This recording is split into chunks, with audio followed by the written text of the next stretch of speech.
Marifa. Bismillahir Rahmanir Rahim. In this lesson, let us discuss about Zakat. The word Zakat in Arabic means purity and cleansing. So what it means is that purity and cleansing. This is the literal meaning of the word. But basically the act of apportioning a certain amount of money from one's personal assets is termed as zakat. So in its practical application, the act of calculating an amount, from one's personal assets and then segregating it and giving it in charity is considered as zakat. Now the injunction of zakat or the explanation of zakat. Zakat is strongly emphasized both in Quran and Sunnah. And we can find clear verses in Quran which talks about zakat. So both in Quran and in Sunnah, there are clear verses which talks about zakat. And in fact, we see that zakat has been made mandatory on all the prophets, be it Prophet Abraham, Prophet Moses, Prophet Jesus, and then Prophet Muhammad, peace be upon all of them. The word zakat appears more than 30 times in different places in Quran. So the idea being that there is a very strong emphasis both in the Quran and in the Sunnah with reference to zakat, that is charity. And this is an obligatory charity. And this is one of the pillars of Islam. So what I'm trying to say is that Islam emphasizes charity to the level that it makes it obligatory for every Muslim to pay zakat. Let us discuss about various kinds of wealth which are subject to zakat. So this is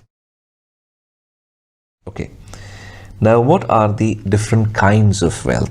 To start with, let's talk about gold. So gold is subjected to zakat. Silver, currencies, trade articles, livestock, treasures. You have agricultural produce, and then you have minerals. Now let us discuss each of them. To start with, let's talk about gold. If someone has wealth in the form of gold which is more than 85 grams, then that wealth is subjected to zakat. If it is silver, then it has to be 595 grams. So gold has to be 85 grams, 595 grams silver. Now the trade articles could be the articles in the trade. So this could be any trade which a trader does.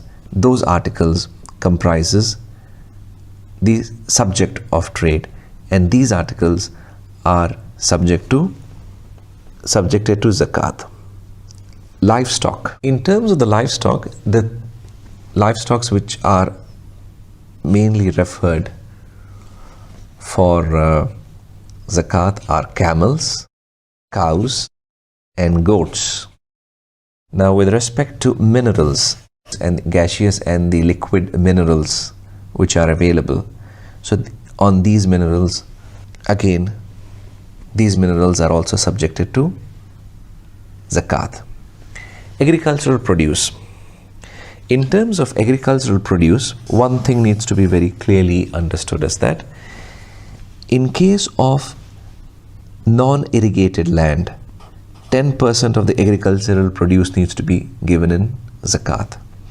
What I mean by non-irrigated land means if the crop is harvested or grown by the rainwater, then that is considered as a non-irrigated land.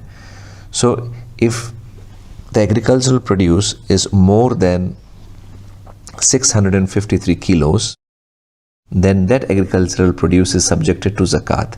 And out of that, if it is a non-irrigated land, then 10% needs to be paid. And if it is an irrigated land, means that it is watered by. Now in case of irrigated land, 5% of the produce needs to be given in zakat. What we mean by an irrigated land means if the water is not from the rain water but water which is supplied to the fields, then if the water is supplied by other sources and not by rain, then that is considered as a irrigated land. Now, in terms of the treasures, what we mean by treasures is that if there are treasures found underneath earth, then 20% of that treasure needs to be paid in charity. In our story, which we have presented in our presentation, there what we meant by extraction is with reference to the treasures.